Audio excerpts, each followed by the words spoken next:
Welcome to Tyneside, Mecca of the North and birthplace of British industrialism, the electric light and modern rail, and now plays host to one of the key events in the Retrogaming calendar, the North Eastern Retrogaming Expo, or NERG to you and I. Games you loved made the pilgrimage north to Gateshead to experience one of the greatest arcade and console collections gathered in one place in the UK. While there, we caught up with organiser Philip Murphy and asked how long the event had been running. This is the fourth year it's been running. I'm an avid gamer. There's events all over the country. I wanted it to happen in the northeast, so NERG was born.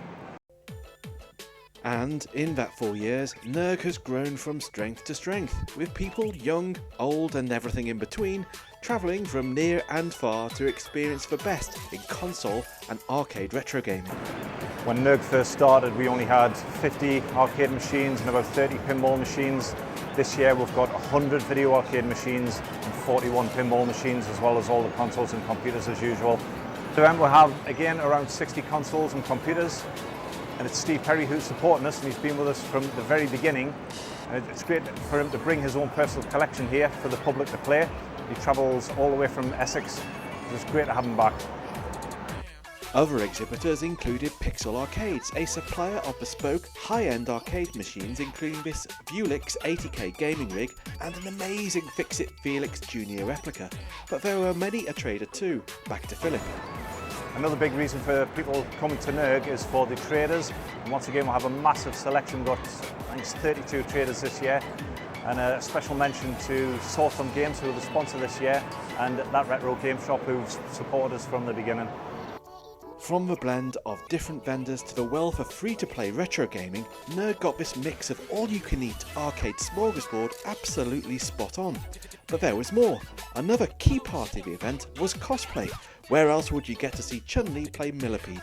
We caught up with cosplay star Jen Tate and asked how she got started. So I started cosplaying in 2013. I wanted to meet the Red Dwarf cast and I thought it would be cool to do a costume.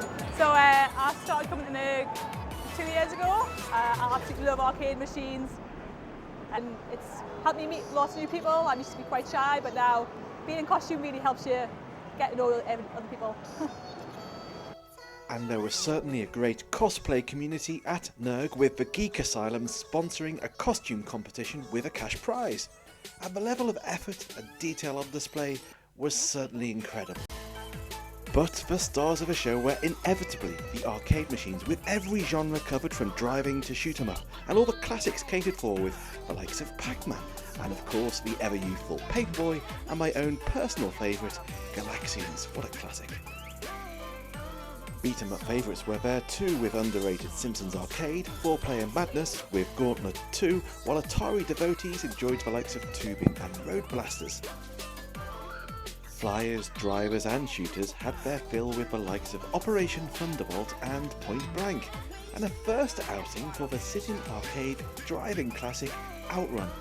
But there was so much more too, something in fact for everyone, and games you loved strongly recommend you discover the joys of NERG too.